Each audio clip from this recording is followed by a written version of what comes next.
Episode 7 के शुरुआत में हॉस्पिटल में निम्मा का शरीर अपने आप हिलने लगता है। तब डॉक्टर्स उसे देखने आते हैं। तभी निम्मा को जो मारने आया था वो आदमी पूरब को कॉल करके कहता है कि मैं निम्मा को नहीं मार पाया। ये सुनकर पूरब काफी गुस्सा हो जाता है, यानी पूरब ने निम्मा को मारने का ऑर्डर दिया था। यहाँ डॉक्टर डीजे को बताते हैं कि निम्मा को होश आ गया है। ये सुनकर सब खुश हो जाते हैं। फिर हम बाजवा को देखते हैं। बाजवा और गोरी अपने घर में एक छोटी सी पार्टी रखते हैं और वहाँ प्रेसिडेंट गोरी से कहते हैं कि बाजवा ने तुम्हें जिताने के लिए काफी सारे पैसे खर्च किए हैं और तुम्हें जीतने से कोई नहीं रोक सकता। ये सुनकर गोरी काफी हैरान हो जाती है। फिर रात में गोरी बाजवा से कहती है कि मुझे तुमसे ये उम्मीद नहीं थी कि तुम पैसों की मदद से मुझे जिताना चाहोगे। इस पे बाजवा कहता कि आजकल पैसों के बिना कुछ भी नहीं होता। इसी बात को लेकर इन दोनों में बहस हो जाती है और गोरी गुस्सा होकर अपने कमरे में चली जाती है। जिसके बाद हॉस्पिटल में निम्मा अच्छी तरह से ठीक हो जाता है। वहीं हल्दी निम्मा से कहती है कि तुम्हें ये सब छोड़ देना चाहिए, लेकिन निम्मा चाहकर भी इन सब से दूर नहीं हो सकता था। फिर निम्मा हॉस्पिटल से निकलकर हरजीत के साथ जा रहा होता है।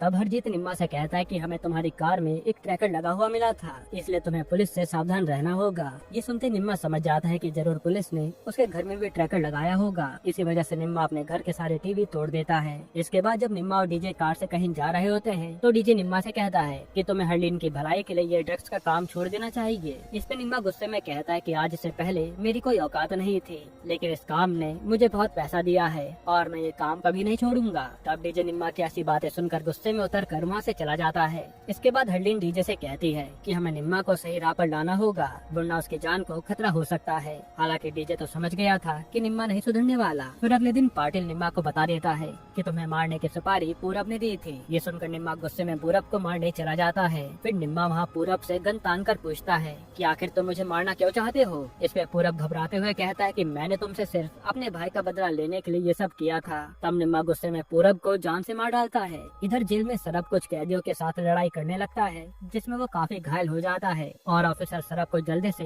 हॉस्पिटल लेकर जाते हैं। फिर जब लोगों को पूरब के मरने की बात पता चलती है तो सब लोग सोच में पड़ जाते हैं कि आखिर पूरब को किसने मारा होगा। और निम्मा भी सबके सामने ऐसा बिहेव करता है कि जैसे उसे कुछ नहीं पता। फिर डीजे निम्मा को एक बार में मिलने के लिए बुलाता है और उसे समझाता है कि मैं जानता हूँ कि तुम ये सब पैसों के लिए कर रहे हो, पर तुम्हें अपने परिवार के बारे में सोचना चाहिए। पर निम्मा तो चाहकर भी अब इस जंगल से नहीं निकल सकता था। तभी एक आदमी निम्मा से आकर कहता है कि तुम लोगों की वजह से आज की पीढ़ी गलत रास्ते पर जा रही है। तुम लोग छोटे छोटे बच्चों को ड्रग्स लेना सिखाते हो। और यहाँ हमें पता चलता है कि उस आदमी का छोटा भाई भी ड्रग्स के कारण मारा गया। उस आदमी की बात सुनकर निम्मा काफी गुस्सा हो जाता है और यहाँ इनकी लड़ाई शुरू हो जाती है। तभी गलती से गोली लगने के कारण उस आदमी की यही मौत हो जाती है। तब ये देखकर डीजे के होश उड़ जाते हैं और वो दोनों वहाँ से भाग निकलते हैं। जिसके बाद हरजीत निम्मा से कहता है कि तुम टेंशन मत लो, मैं इस लाश को ठिकाने लगा दूंगा। और निम्मा और डीजे हरजीत के घर में बैठे होते हैं। यहाँ हरजीत उस लाश को लेकर समुद्र में फेंकने जा रहा होता है। तभी डीजे भी कार में बैठकर अपने घर जा रहा था, मगर रास्ते में पुलिस डीजे को पकड़ लेती है और हरजीत वहीं छुप जाता है। यहीं एपिसोड 7 खत्म होता है।